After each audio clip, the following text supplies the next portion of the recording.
Assalamualaikum. Waalaikumsalam. Boleh tepuk lagi sekali tak? Baru betul kan?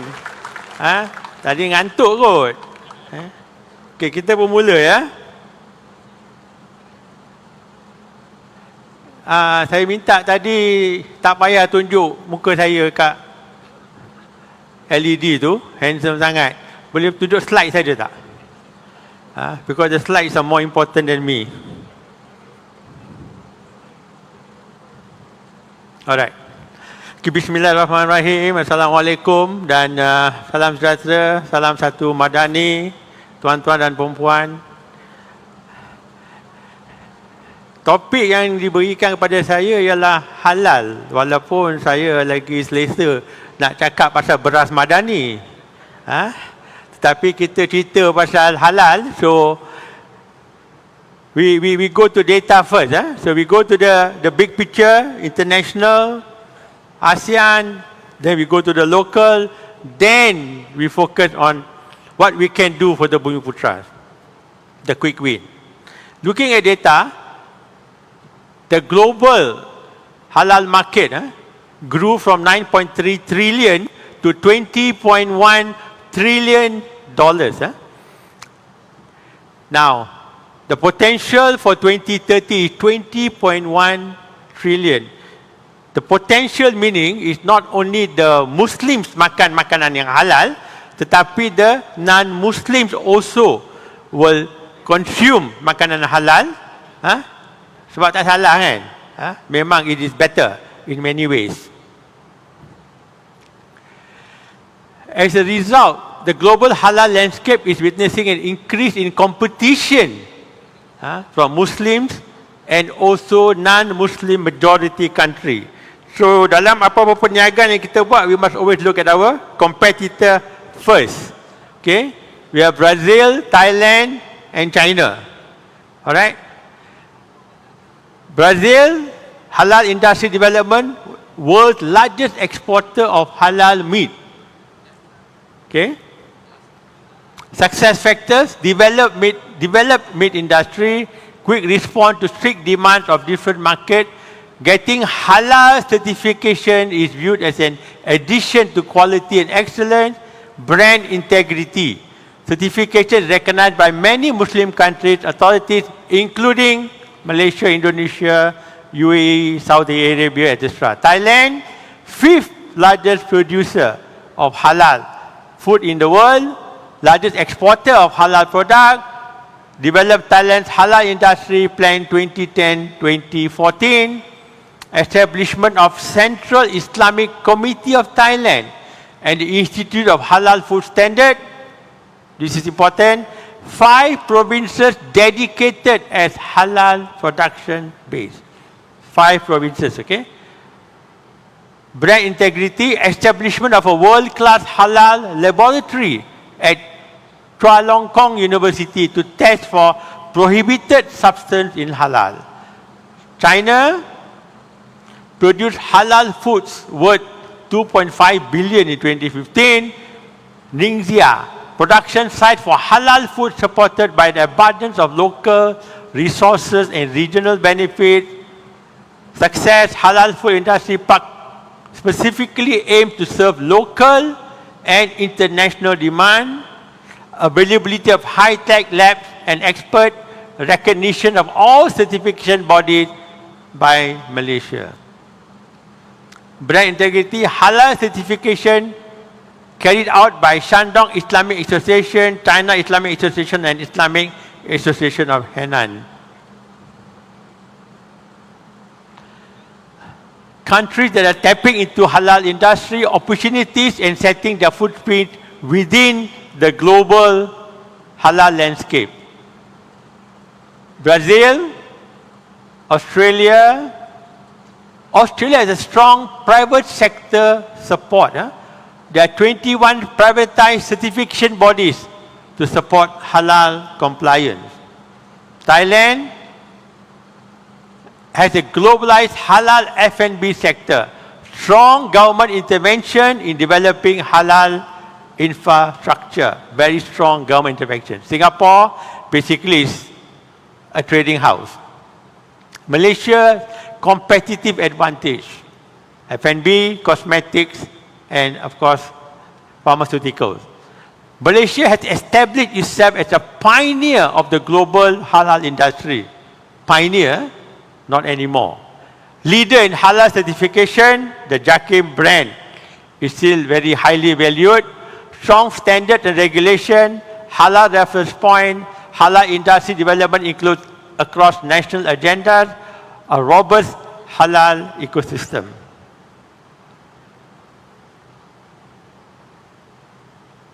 However, to sustain Malaysia's competitive advantage, I know this is the Bumiputra agenda, but we have to understand the first, the halal part of it, then we go to the Bumi part of the halal. All right? To sustain Malaysia's competitive advantage, several key challenges need to be addressed.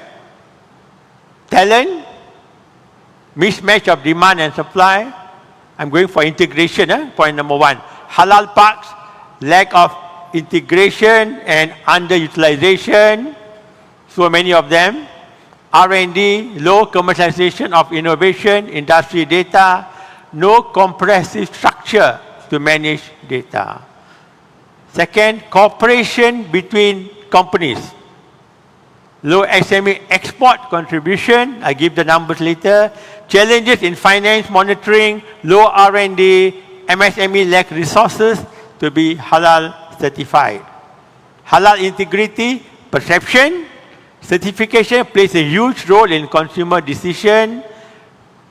Certification, no unified halal standards globally. Execution, each ministry or agency has their own halal programs.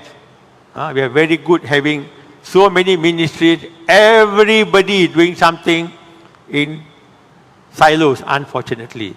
Policy and legislation, absence of consolidated national halal policy.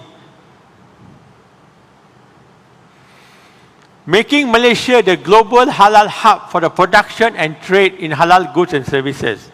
We mentioned the 2.2 trillion in 2022. Malaysia is very strong in F&B and palm-based ingredients. Australia is very strong in dairy, meat and meat-based products. New Zealand, of course, dairy and goat meat. Thailand, our very strong competitor. F&B, fruit and marine. Brazil, poultry again. UAE, Singapore and Netherlands are trading hubs.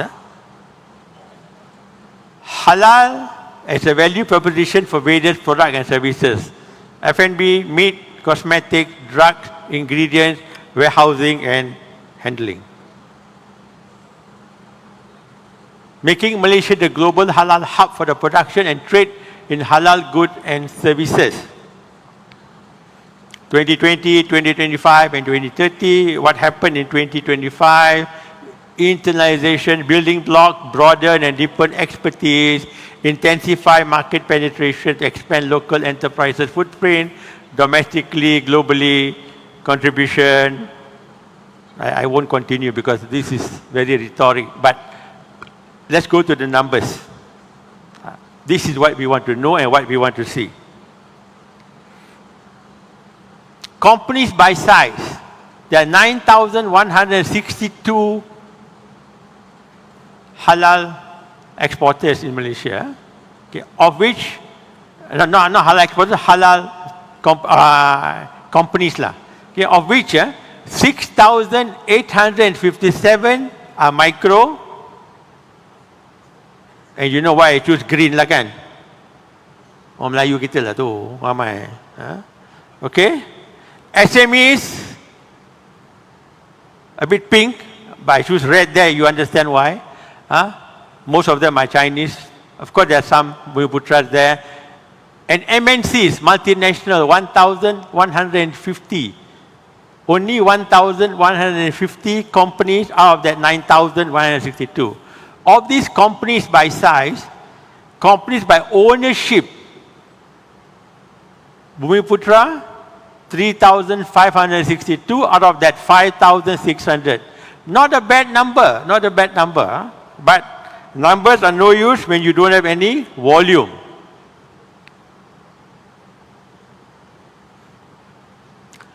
This is a very important slide, so we'll go slowly for the slide. What is total Malaysian export? Malaysia export $1.426 trillion. Halal part of the export is $53 billion. Not too bad. Of that $53 billion, what are we exporting? F&B, 29.37 billion. Halal ingredients. We export halal ingredients. Very big market, 17.38 billion halal ingredient. And when there was one or two briefing by our Deputy Prime Minister, he says, we can do much more here. We should be able to supply more halal ingredients. Betul, Datuk Sri, ya? I remember your words. Right? Cosmetics and personal care, 3.5 billion. Palm oil derivatives, 1.38 billion. Palm oil derivatives, yeah? Not palm oil, yeah? Palm oil be billions lah, kan? Industrial chemical, 1.17. Pharmaceutical, 0.8 billion. So from this 53 billion, this is the breakdown. Now we go to the company. Micro, SME and multinational. Now, look at the volume. The multinationals are the one. Yang company yang tak banyak tadi tu, 1,000 lebih tu, they are the one exporting 48.48 billion. Yang kita duk cerita just now, the Bumi Putra, the Malays, the Chinese. The Chinese are not your competitor. The competitors are the multinational. We might be focusing at the wrong enemy. I mean, they are not our enemies, okay? But I'm just telling you, you must get to know who you should focus.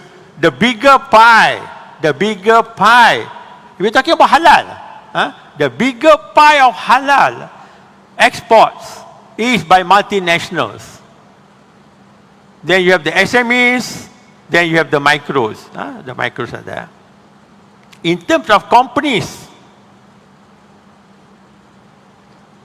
I use green for no particular reason, Datuk Sri. It's just that halal, nampak hijau tu lagi selesa nampaknya. Alright? So, non-Bumi Putra and Bumi Putra is only 6%, yeah? Alright, next. Hold on. Where do these goods go to? Singapore, 6.5 billion, but they are just a trading hub.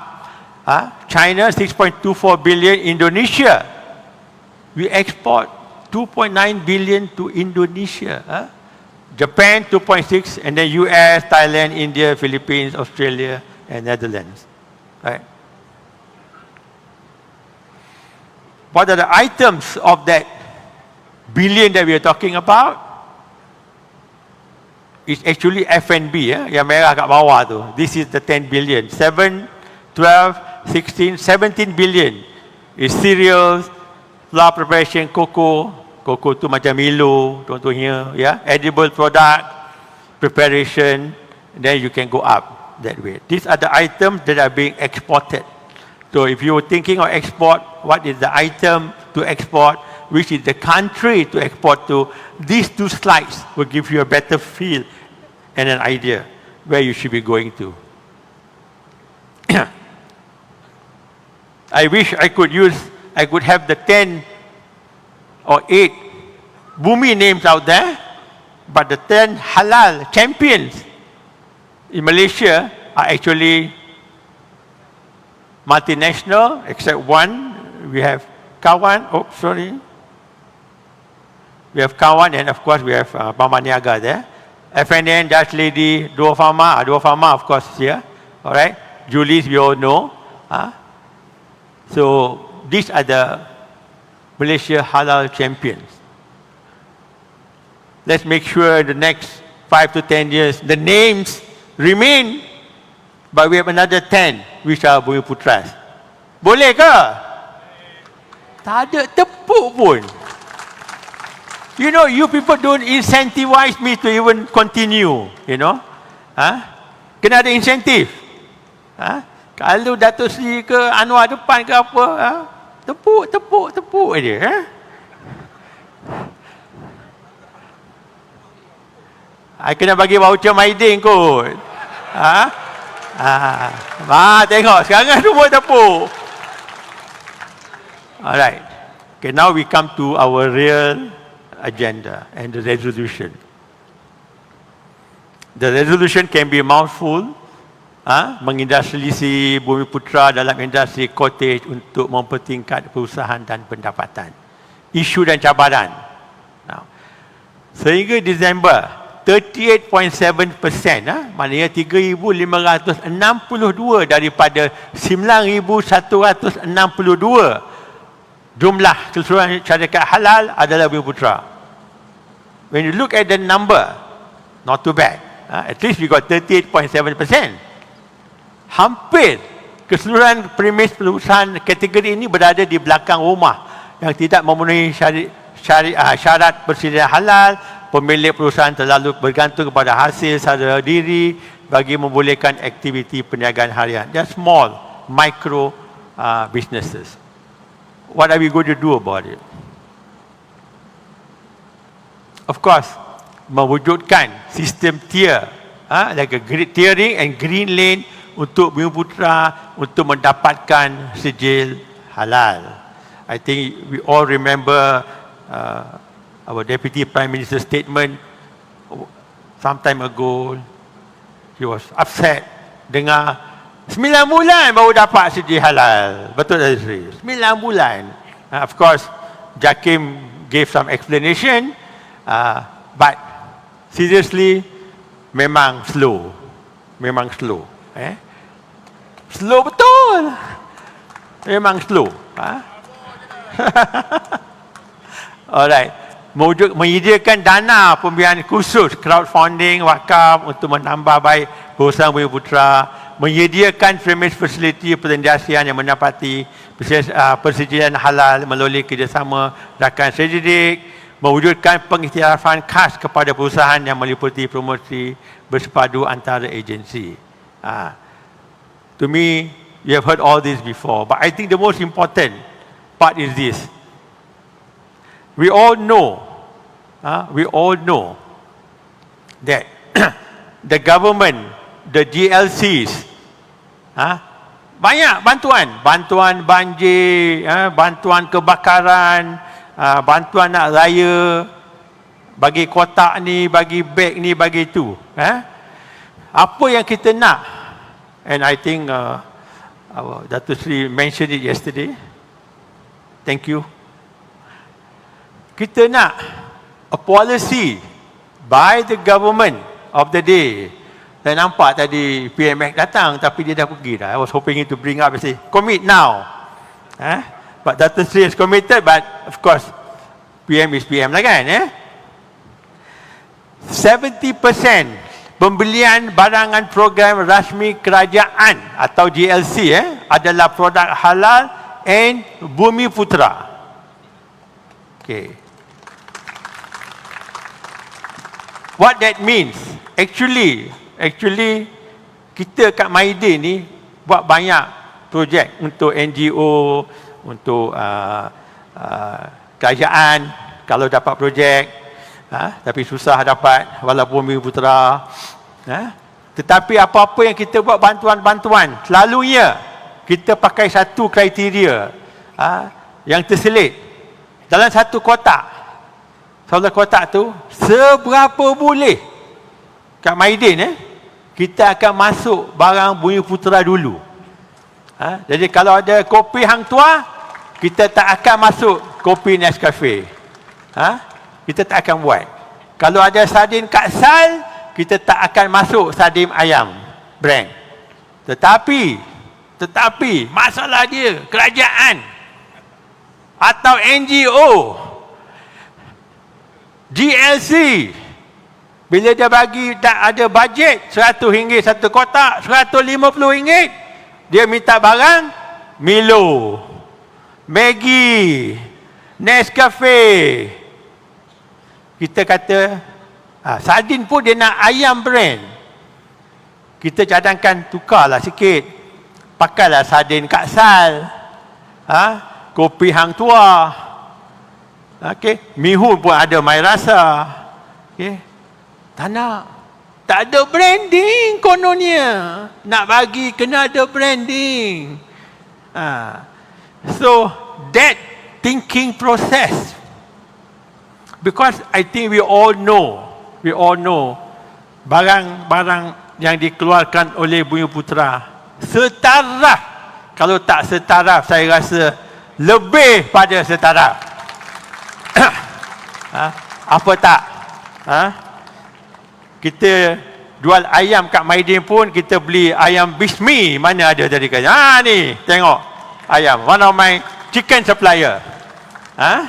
Because she's in the northern side, so she supplies Mydin all in the northern side. Tadi the panel was saying, kita kalau tak tolong orang kita sendiri, tak ada orang lain yang akan tolong kita. You can forget it. You can forget it. Okay? Rhetorically, politically, bagilah dia cakap tadi apa dia nak cakap. Kita kat bawah sana kita tahu what really happened. What really happens. So we know what is happening.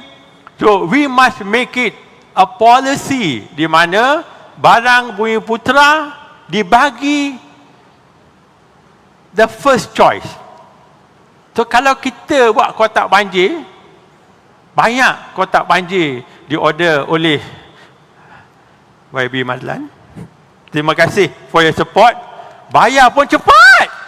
Oh, kalau orang politik kau saya nak kotak, saya takut betul. Tapi kalau YB Mazlan cakap, saya hantar dulu.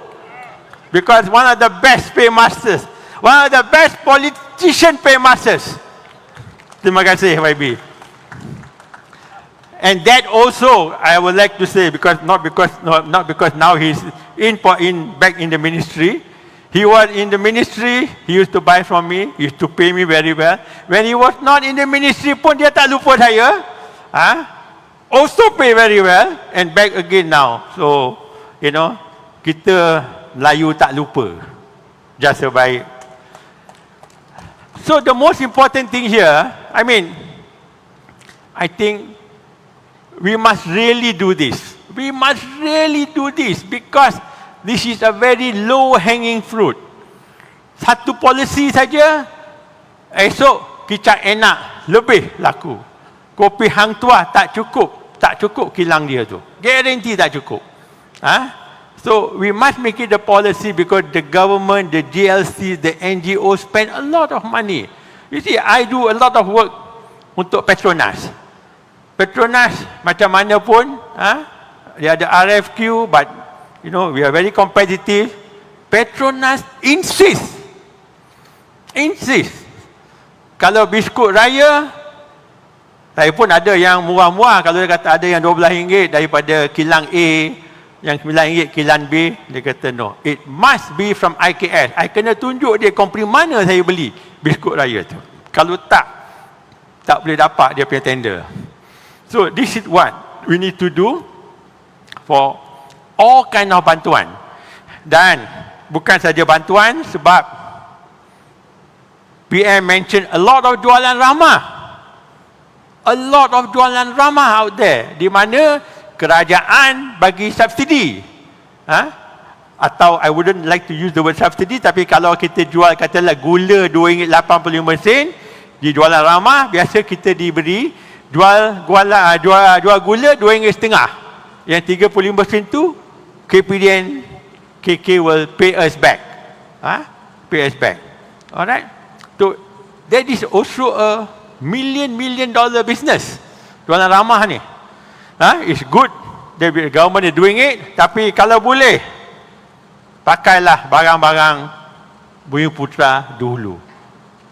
Kalau ada. Kalau tak ada, sementara ni pakailah barang. You see, I was saying about the kotak Mydin tu.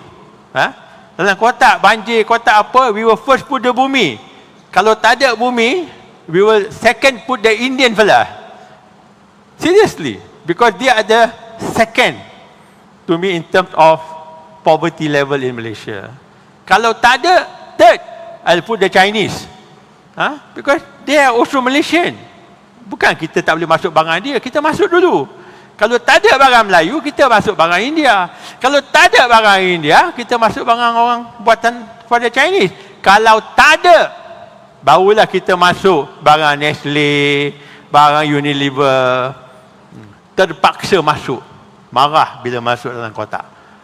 Tapi terpaksa masuklah. Tapi semua orang suka Milo, masalah dia. Walaupun dah kena boykot, tapi laku juga Milo kat Mydin. Itulah cakap boykot, tapi kat belakang beli juga. Okay. Anyway, our output that we want, from the 3,562, we want to have 5,200 usaha Bumi Putra yang mendapat sijil. At least kita dapat sijil lah. Output of product value is another story, tapi at least kita dapat. Dan 68% daripada syarikat halal adalah Bumi Putra. That's what we want. 2030, kumpulan sasaran usaha Bumi Putra khususnya dalam industri cottage. This is the small one. We must have the small one, but we also need to do something for the big one. Otherwise, we cannot succeed. Mempertingkat daya saing usaha Bumi Putra melalui penghasilan produk dan perkhidmatan halal yang mempunyai nilai tambah dan bernilai tinggi. Yang ni lagi satu. Quick wins. Kerajaan, the government has a policy which is supposedly being enforced by KPD and KK. Tapi menteri tak ada hari ni kat sini.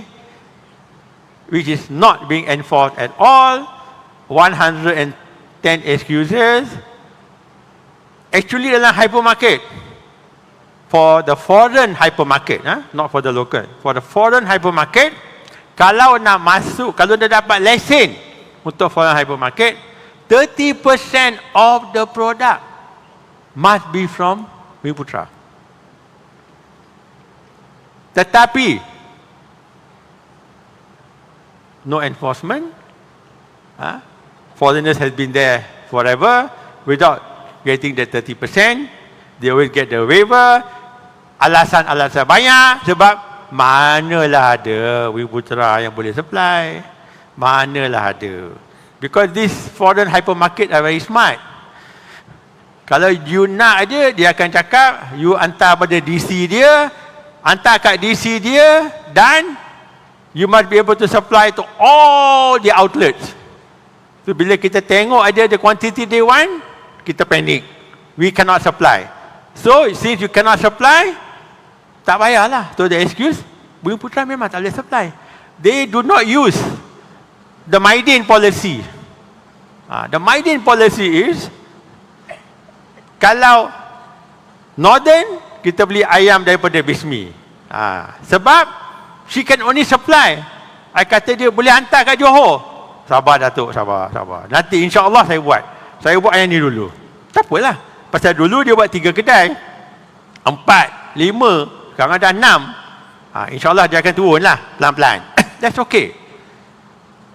Untuk kita kat Kelantan, kalau the IKS supplier can only supply to Kelantan, we will let them supply to Kelantan only. We never insist the IKS supplier must supply to all Mydin outlet. Itu menyusahkan kita sebetulnya, because sana SKU line, sini SKU line, it's not easy managing that kind of SKUs. But if you want to help somebody with sincerity, then you have to do it.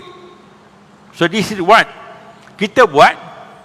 Dan yang 30% ni yang ada sekarang ni untuk foreign hypermarket, saya cadangkan, walaupun dia akan menyusahkan Mydin, saya cadangkan pada kerajaan, impose on all hypermarket and all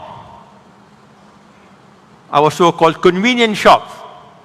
Sebab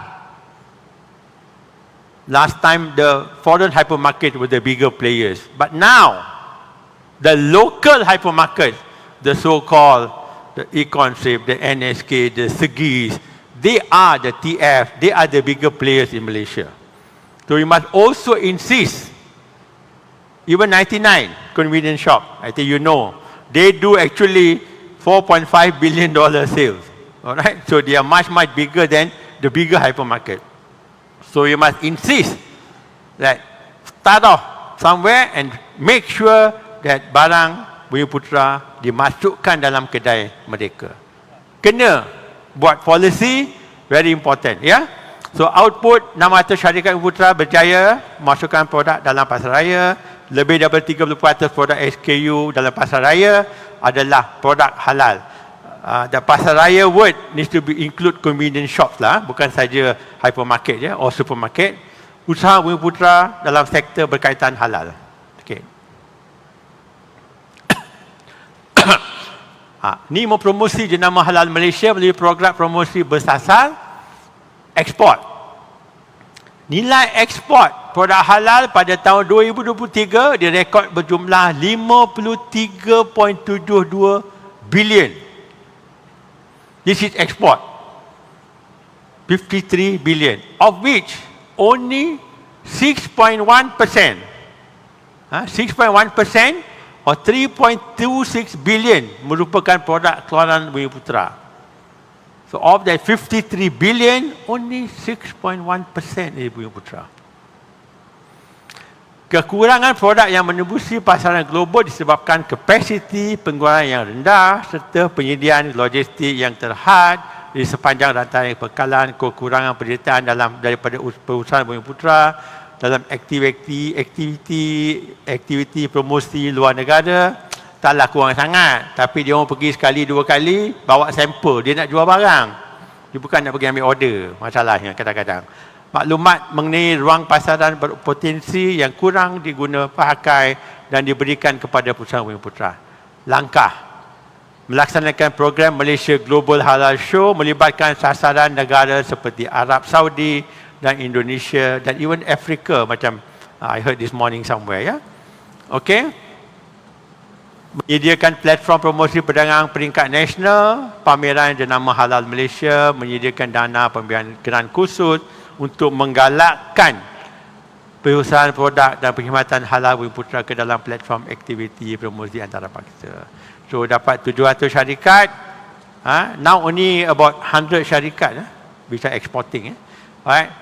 20% jumlah ekspor produk halal keluaran Bumiputera daripada 6.1% usaha Bumiputera dalam sektor berkaitan halal. That's our sasaran.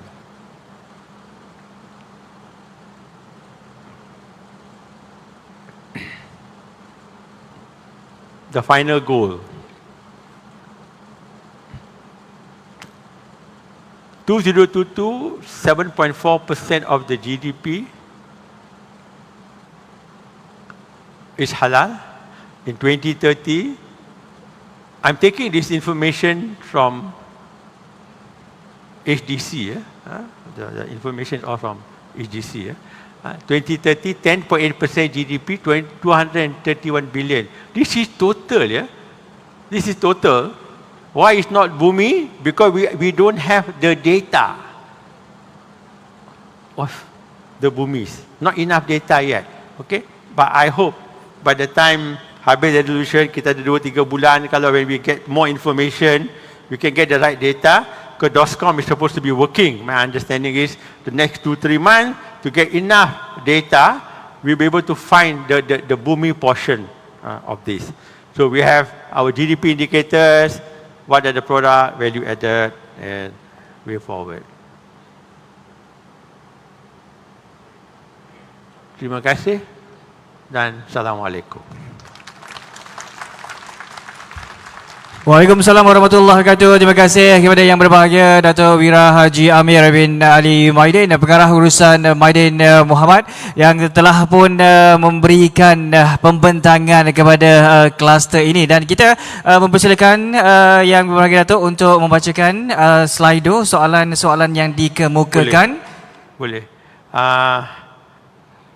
Nak memastikan soalan dijawab dengan tepat, dan kalau boleh diizinkan, saya nak panggil, kalau ada Cik Khairul Azwan, our AGC chairman, ada tak? Tak ada? Khairul ada? CEO ada? Can you please come? Please come. please.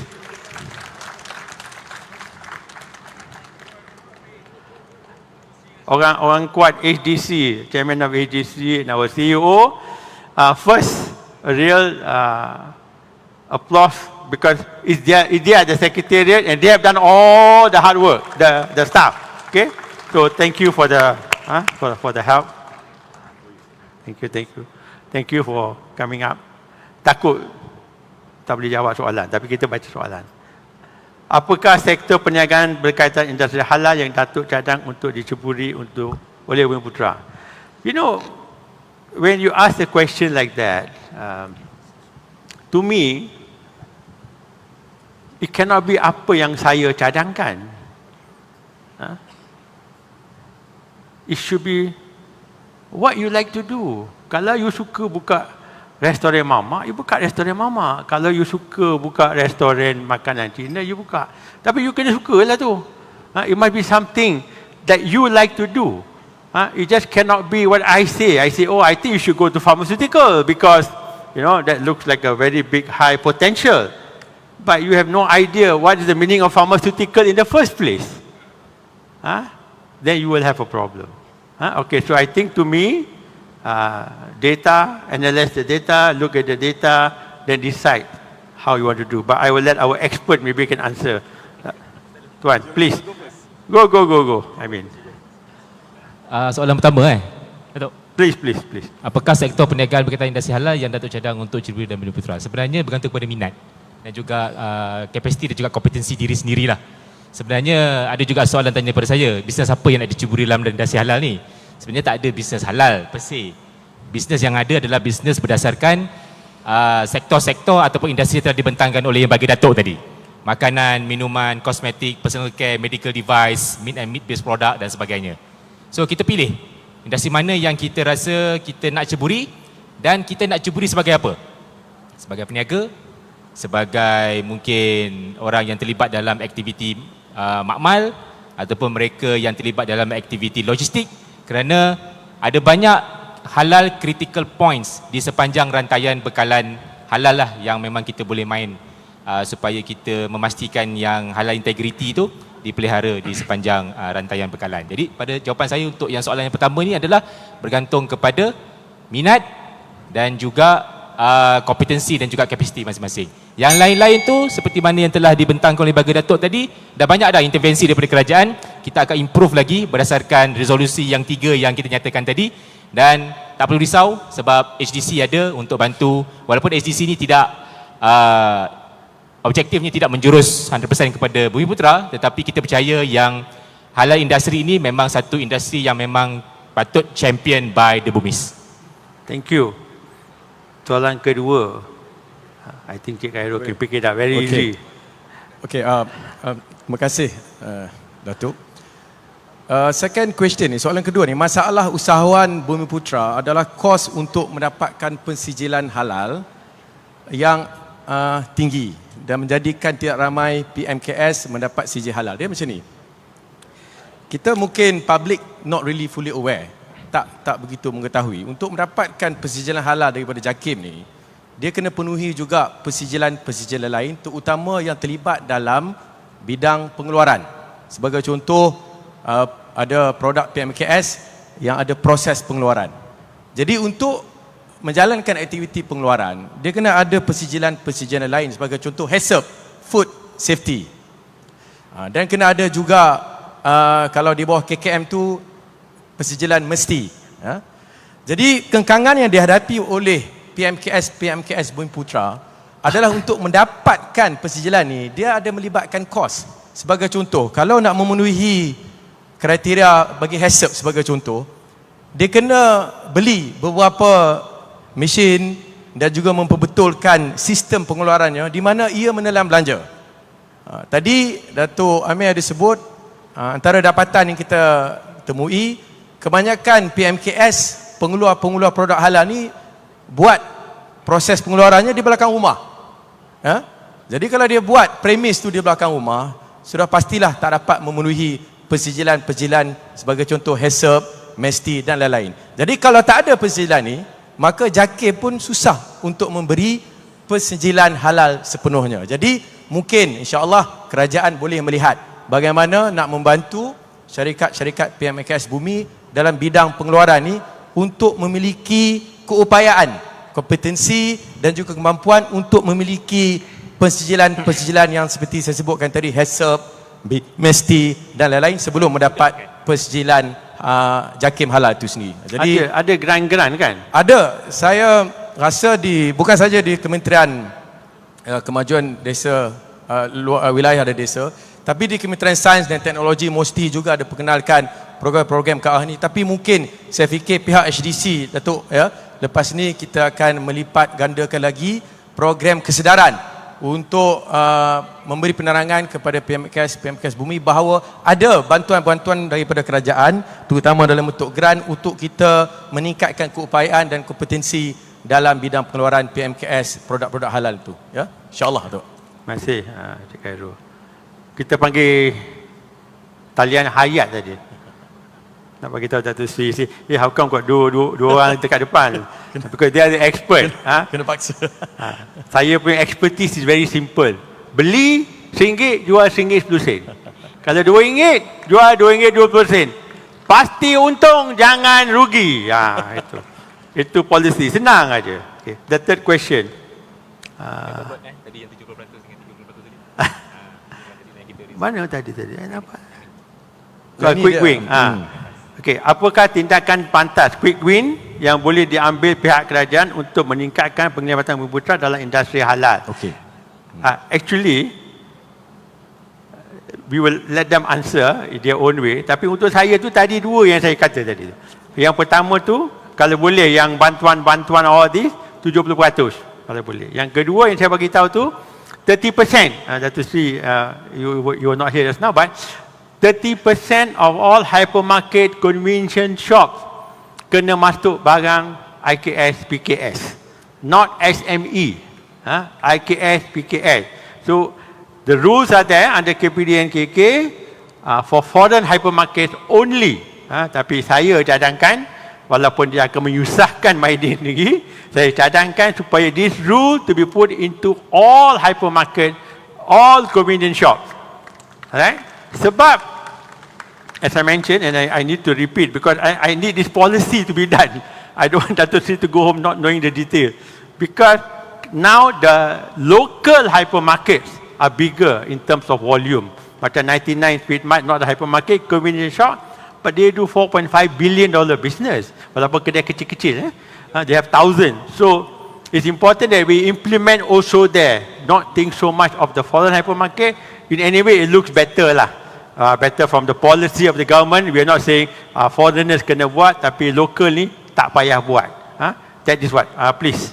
Okey, tadi soalan nombor 3, Datuk. Apakah tindakan pantas quick win yang boleh diambil oleh pihak kerajaan? Sebenarnya tindakan pantas dah pun diperkenalkan terutama oleh Yang Berhormat Timbalan Perdana Menteri Datuk Seri Dr. Ahmad Zahid Hamidi, iaitu apabila beliau memberi ataupun mengeluarkan arahan supaya proses pensijilan oleh pihak JAKIM tu dibuat dalam tempoh 23 hari bekerja, tuan-tuan dan puan-puan. Ini satu, saya fikir, komitmen yang besar daripada pihak kerajaan untuk memastikan proses ini dipercepatkan. Kerana inilah saya fikir the critical key factor, yang mana kalau satu-satu permohonan tu mengambil masa berbulan-bulan, memandangkan perniagaan ni kita bergantung kepada aliran tunai, nak tunggu 2-3 bulan pun rasanya tak sampai.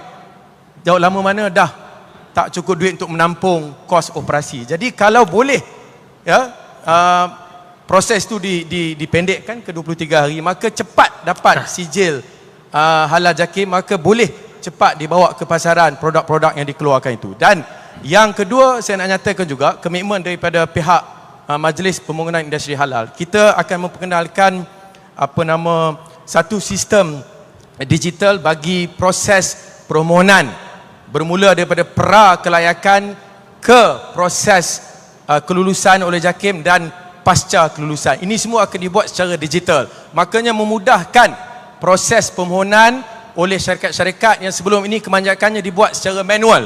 Kadang-kadang nak buat isi borang manual pun mengambil masa lama. Jadi kita akan permudahkan dengan memperkenalkan sistem digital governance halal certification ni yang lebih mampan dan lebih sesuai. Jadi insya-Allah kalau dua perkara ni boleh buat dalam masa terdekat ini, saya fikir inilah tindakan quick win kerajaan yang pasti akan melonjakkan lagi potensi ya bagi syarikat-syarikat Bumiputera untuk mencapai hasil yang lebih lumayan besar dalam industri halal negara kita. Dan ketiga, Datuk cuma nak tambah, Datuk Seri Dr. Ahmad Zahid juga memperkenalkan kerangka strategik yang kita panggil diplomasi halal. Jadi Malaysia ini dari segi persijilan halal memang berada pada tangga nombor 1 global untuk 10 tahun berturut-turut. Jadi kita ada kekuatan kita. Jadi apabila kita membantu syarikat-syarikat multinasional untuk mendapatkan persijilan halal daripada Malaysia, apa pulangan untuk kita? Sudah tentulah kalau boleh kita minta syarikat-syarikat multinasional ni datang bekerjasama pula dengan syarikat-syarikat tempatan, terutama PMKS Bumiputera untuk on board produk-produk mereka ke global network syarikat multinasional ini. InsyaAllah dengan cara ini kita boleh memperbanyakkan lagi produk-produk hasil daripada keluaran Malaysia masuk menembusi pasaran global, insyaAllah ya. Okey, soalan seterusnya. Mohon agar kontrak memasak oleh kerajaan menggunakan ayam Bumiputera. Oh, ayam pun ada Bumiputera. Supplier kot. Ayam halal Kerana lagi. dengan ini kami boleh wujudkan rangkaian penternak Bumiputera. Okey, since kita bercakap berkenaan dengan halal, supplier ayam Bumiputera sebenarnya tak banyak di Malaysia ni, kita faham. Tetapi isunya balik semula kepada nak mendapatkan sijil halal itu sendiri untuk rumah-rumah sembelihan. Dan di sini kita balik semula kepada isu persijilan tadi, apa yang telah dibentangkan atau telah pun diutarakan oleh Chairman dan juga Datuk Ameer, bagaimana kita boleh mempercepatkan proses persijilan halal itu. Pra kelulusan, kelulusan dan pasca kelulusan. Memang JAKIM dah diberikan KPI untuk meluluskan sijil halal dalam masa tempoh 23 hari bekerja.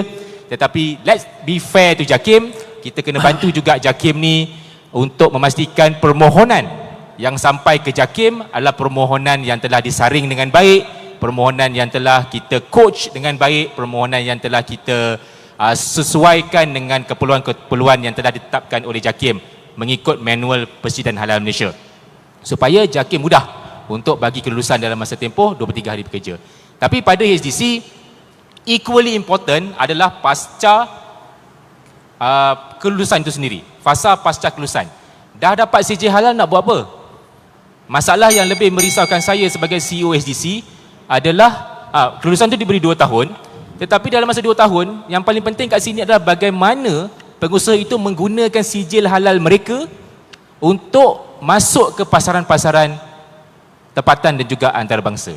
Ini sesuatu benda yang perlu kita titik beratkan, intervention yang perlu kita buat secara bersama, kerana banyak pengusaha yang HDC sendiri call 1 bulan sebelum tamatnya sijil halal masing-masing, mereka kata kami tak nak renew. Kami tak nak renew. Pasal apa? Saya tak minat nak renew. Sebab halal ni, sebelum saya dapat sijil halal, saya dah mengeksport ke 3 buah negara. Dah dapat sijil halal, nak dapat sijil halal susah. Aspirasinya ataupun harapannya nak eksport ke 20 buah negara.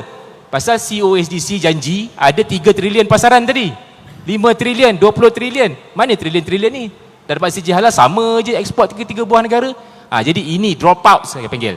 Drop out daripada halal ekosistem itu sendiri. Itu sebab kalau kita tengok data yang ada dekat JAKIM, bilangan syarikat yang ada sijil halal, dia hovering around sekejap 14,000, turun 9, naik 10, lepas tu turun 8, sekarang 9,000. Dia sentiasa dekat situ saja.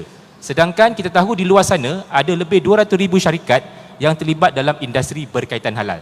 Maksudnya potensi kita ada 190,000 syarikat di luar sana yang boleh disijilkan halal bila-bila masa, tetapi dengan atas sebab tertentu mereka mungkin takut, tak pasti, tak ready dan sebagainya untuk dapat sijil halal. So HDC di sini memainkan peranan untuk membantu tuan-tuan dan perempuan usahawan di luar sana untuk menyegerakan proses mendapatkan sijil halal, dan juga dah dapat sijil halal kita bantu bagaimana nak mengembangkan lagi perusahaan tuan-tuan dan perempuan dan usahawan di luar sana untuk menjadikan peserta industri yang lebih berjaya dalam rantaian bekalan halal dunia, insyaAllah. Okey, terima kasih. Soalan yang terakhir saya baca ya. Ini untuk Mydin ni antara. Kenapa kedai runcit banyak biskut Cina je? Biskut Melayu kan banyak payah nak penetrate. Mydin ada tolong industri ni tak? Okey. Actually I forgot to mention, dalam slide tadi tu ada the last. I mentioned about the so-called the halal champion. Tadi kan, halal champion. I said I will come to the bumi part later. Tapi terlepas tadi. Okay.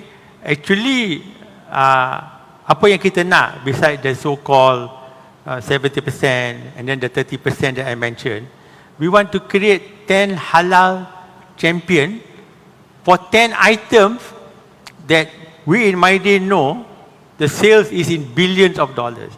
Contoh, biskut kering sahaja. Biskut, you know lah, hapsing, hapsing. Okay. Jacob pun ada. Alright. It's more than 1.7 billion dollars. Only, this is AC Nelson data. In Malaysia, of course they export or whatever, 1.7 billion only biskut kering. Okay. So apa yang kita nak? Kita nak mewujudkan, actually they are there already, ada hilang biskut kering tu yang Bumi Putra, tapi tak cukup power.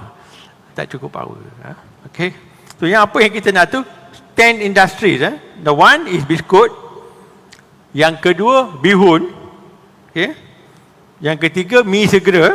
Another $1 billion industry. Kita suka makan Maggi. Okay. Keempat, makanan dalam tin. Okay. Macam sardin. Okay. Sardin actually is all imported. Tetapi at least you have a local brand. Actually, we don't have to think of only manufacturing. As you know, Apple does not manufacture iPhone. Okay, they are selling their brand and the technology behind it by being manufactured in different places. So brand is also important. Tak apa, you pakai OEM, siapa buat pun tak apa, but it's your brand. You are the Niloufar. Tudung tu laku sebab brand Niloufar. Dia jual RM199. Kat Mydin tudung sama. RM10.99. Tak ada orang nak beli. Pasal tak ada yang besi bawah tu Niloufar. So that's branding. That is branding. And everybody got their own marketing strategy and that's the way to go for it. So I mentioned about the santan. Santan is another $1 billion business, which even Haji is doing, tapi also OEM. Okay. Bahan-bahan bakery. Bahan-bahan bakery is big business. Proses ayam. Proses ayam. Susu. Tepuk lagi sekali. Orang ayam suka. Okay. Ayam bismi. Lain kali pergi mana-mana, angkat paket tengok ayam bismi. Beli ayam bismi. Jangan beli ayam lain. Okay. Okay. Susu UHT. Susu UHT, they are local manufacturers. And it's also another $1 billion business. Don't have to buy Nestle, Dutch Lady, you know. Okay. Susu creamer, condensed milk. Kita ni minum teh tarik, apa pun teh tarik. Okay. Susu creamer, another one. And ini pun ada. Mydin pun ada OEM, My Rasa brand. Okay. And sabun, detergent. There are local bumi manufacturers actually doing detergent. Boleh lawan. Ada kat Mydin. Tapi laku tu yang biasa lah. Daya lah, Fab lah, all those breeze lah. But kita ada 2 brand kat Mydin. So kalau in one of the things, the next step forward is identify these 10 companies or 2 companies of each industry. Tak payah, kita tak nak kepuk leko. Semua orang buat kepuk leko. Tomato kecap pun dah 100 macam. You know, saya nak tolong sangat orang Melayu, saya jual 200 jenis kopi kat Mydin. 200 jenis kopi kat Mydin. Pening kepala nak beli kopi kat Mydin. Akhir kata, tengok banyak kopi, dia angkat Nescafe. Tapi saya ada 200 because ramai Melayu-Melayu kita buat kopi. Datuk, tolonglah masuk sekejap. Tolonglah, kita masuklah. Okay. So this, if we can get 2 in each industry, we want them to compete also and build them up. This is a sure win, medium term. It's not short term, but it will be medium term. So again, dah habis kan? Dah, okay, thank you. Again, I want to thank Datuk Sri for appointing me as chairman of Halal. The good thing about it is, I knew nothing except selling barang halal, but now I understand the halal industry better.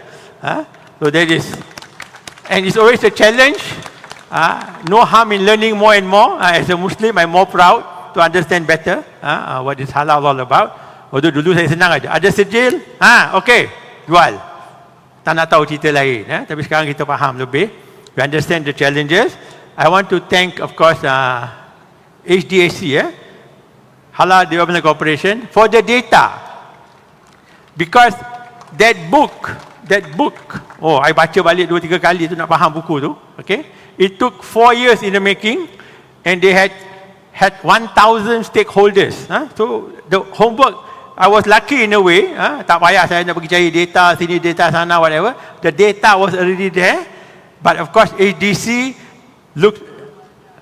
is colorblind, because it's HDC lah kan, colorblind. So I think our job during this 2 months was how to put the Bumi element in that data. I think hopefully we have done a reasonably good job, and we hope Datuk Sri will push it further, so whatever our dreams are will become a reality. Terima kasih, dan terima kasih. Assalamualaikum.